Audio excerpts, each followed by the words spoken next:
I'm Lisa Pickering, and welcome to CITV's Press Talk. Here's the most recent news and information from the government of Bermuda. Good afternoon, members of the media and Bermuda. These are fast-moving times, and this government is committed to ensuring that Bermuda keeps up. We have hit the ground running and intend to maintain that momentum. I have promised regular updates on the government's plans as we progress our agenda for a better and fair Bermuda, and that is why I stand before you today. In order to provide jobs for Bermudians and ensure that Bermuda prospers, not just one segment of Bermuda, but all of Bermuda, we must focus on our economy. To that end, I'm announcing that government will be making it a national priority to prepare Bermuda for an upcoming assessment that is of critical importance to our country's economic future. Starting in the spring of 2018, Bermuda will be subject to an evaluation. This evaluation will involve us being measured against the relevant international standards to determine the adequacy and effectiveness of our laws, systems, and institutional framework when it comes to combating money laundering and anti-terrorist financing. As you can tell, this is a critically important evaluation to ensure that Bermuda maintains its international reputation for being highly regulated. This comprehensive assessment will involve more than a dozen government agencies and entities inside of the private sector. It will be carried out by a team of assessors under the oversight of the Caribbean Financial Action Task Force and will be subject to review and ultimate approval by the global network of relevant international standard-setting body, the Financial Action Task Force. I cannot emphasize too strongly to everyone on our island the necessity for Bermuda to make sure that we get a good score on our international examination. Our economic stability and the future of international business platform could be dependent upon it. Our recognition of the understanding of this impact of this initiative has resulted in us as a new government taking quick and decisive action. We have already carried out an evaluation of our current state of preparedness for this critical review, and we have determined a path forward to ensure future success. As a result, we are now taking active and aggressive steps to address this ongoing challenge that Bermuda has been facing since our last review in 2007. In the first instance, I have commissioned a cabinet committee to provide leadership and oversight of Bermuda's efforts.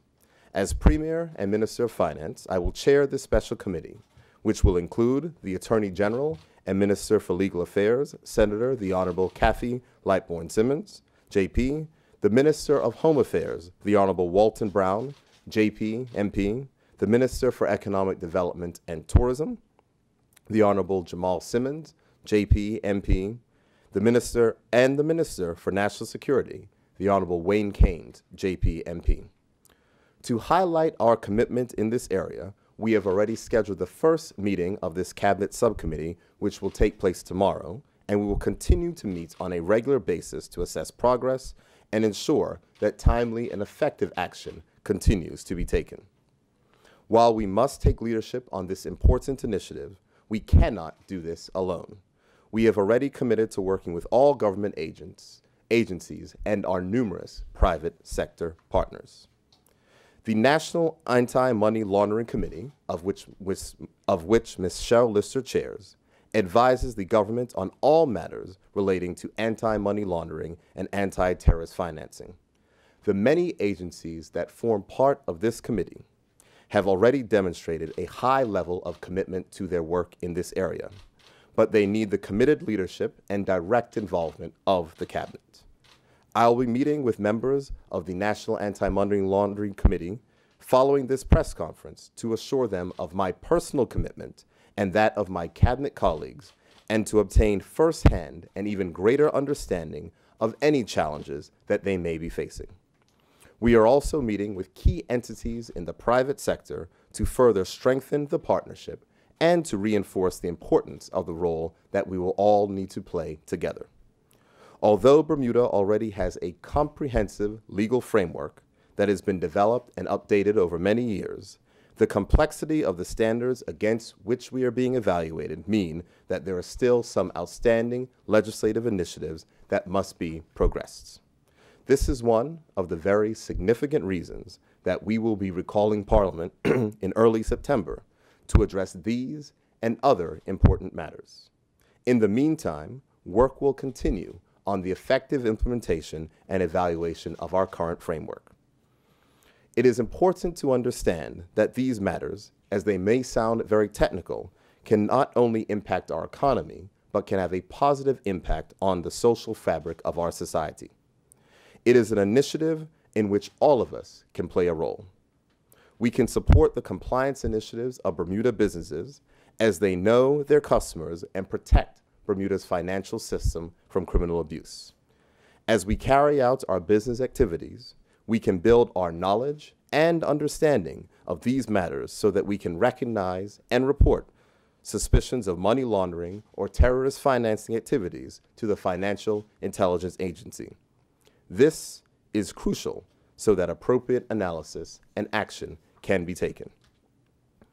As we have highlighted today, having a strong and effective framework to combat money laundering and terrorist financing is important to our island home. It can feel distant and remote and sometimes bothersome to many of our citizens, but the prosperity of Bermuda depends on it. And when Bermuda succeeds and works together, we all will have a chance to succeed. Our regime is already robust and effective, but the international community must have measures by which to acknowledge and recognize this, and that is what this assessment is all about. There is work to be done, but this government will do all that we can to ensure that Bermuda achieves the required level of success, because this government recognizes that in this endeavor, failure is not an option if we are to remain the jurisdiction of choice. Thank you very much, and I'm happy to take any questions that you may have on the exciting topic of our NAMLC review. Mr. Premier, may I ask you, you say an evaluation of our current state of preparedness has been carried out. What was the result of that survey? What I can say is that from the 2007 assessment that we had, we have met all the items that we were assessed on at the 2007 assessment. What is important to recognize, however, that these things constantly change and they are constantly moving. So there are some new requirements. We'll be going back to Parliament. And for the most part, we found that there are some things that are in good stead. There are some things that we need to progress further. But we are confident that with a new cabinet committee, ensuring that these items receive the appropriate level of attention, that will be well positioned to meet the deadlines that we face next year. Now, we have been working on this apparently for about a year now. Am I right in assuming it's people with heavy cash purchasing, like jewelry shops and banks and car distributors? Is that the kind of area that you're looking at?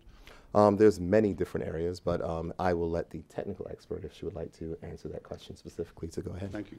It will be the financial institutions, of course, the banks and the investment companies and all the trust companies, as well as the high-value dealers, including the jewelers and the real estate sector. So it's very much a multi-agency, multi-industry and a multi-sector that will be involved in this process. The evaluation will be of the government authorities as well as of the effectiveness in which industry is implementing these requirements. Is there any indication that there is problems in that area with money laundering in Bermuda? There is no perfect sieve that you can put in place. So there's always, in any jurisdiction, we're not different, there will be money laundering. But I think that in Bermuda we do have stringent requirements in place to ensure that it is kept to a minimum, and where it does occur, that we can find it and deal with it in an effective and robust way. And should we not pass muster, are we due to be on some blacklist? Is that the danger? Brian, we will pass the muster. The fact is that Bermuda has a very effective regime already. As I stated, the items from 2007, we've met all of those requirements. The things have updated, and we will make sure that we will do the work that is required.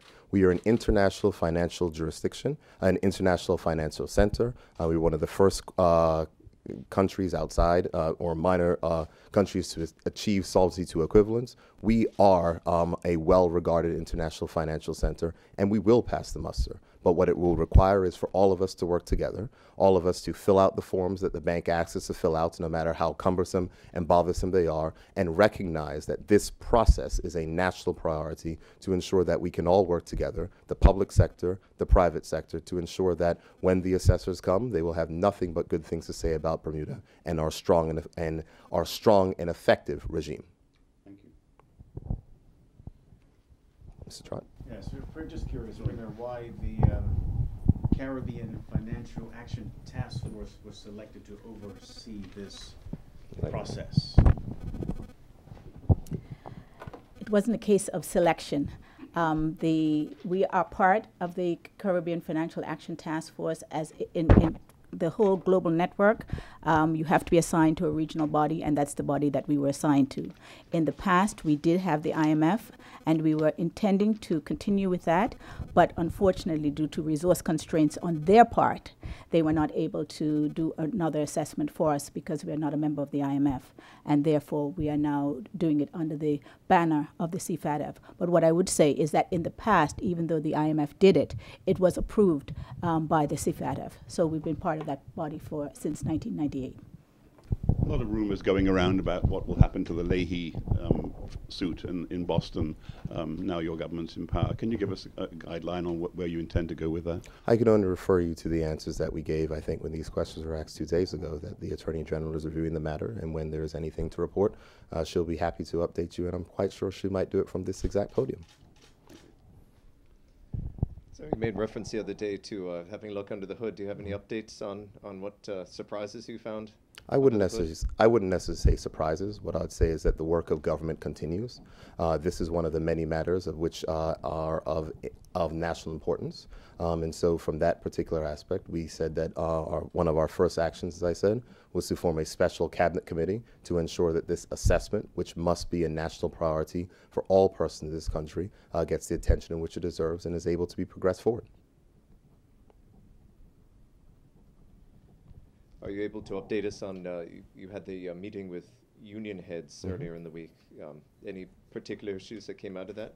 No, I wouldn't say there's any particular issues. I think that members of the public service unions and the workers of whom they represent have been without I think a pay increase since 2010, and that's something these ongoing negotiations we know previously had broken down under the former government. But in our 100-day plan, we had pledged to make sure that we resolved those issues within our first 100 days. But we are not negotiating with the unions. The negotiating team will engage with the unions, and we will move that process forward. But what is most important, because you can recall that the members of the previous government did not want to meet with members of the union, we believe that it is important to have that dialogue and for all persons in Bermuda to work together. So whether it's the meetings with the unions that we had, the meetings with ABIC, the meetings with ABIR, or the meetings with the Chamber of Commerce, we will continue to make sure that we work in a collaborative fashion to address the concerns of which we have and to advance our agenda to create more jobs in Bermuda for Bermudians. And we will work with any stakeholder that makes that possible. But the most important thing that we should be focusing on today to ensure that we can have more jobs in Bermuda for Bermudians is to ensure that there's a national priority for us in this National Anti-Money Laundering Assessment. Thank you. Okay. Thank you. I hand you the mic. There was also an assessment by, I think, the EU body looking at tax matters. What's the update on that one? The update is that we do not necessarily have any update to report.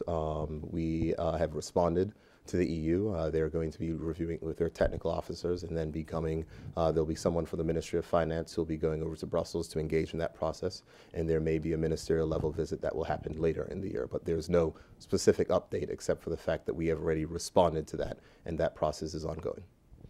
Will your administration be releasing the actual questionnaire, whatever it is that they've sent to you? I will go back to my technical officer to speak on that. I cannot give you a specific answer on that at this moment. And finally, I've been looking at BMA reports. There's not a lot of indication that they are intercepting money laundering. Who's responsible? Are they responsible for that, Mrs. Lister?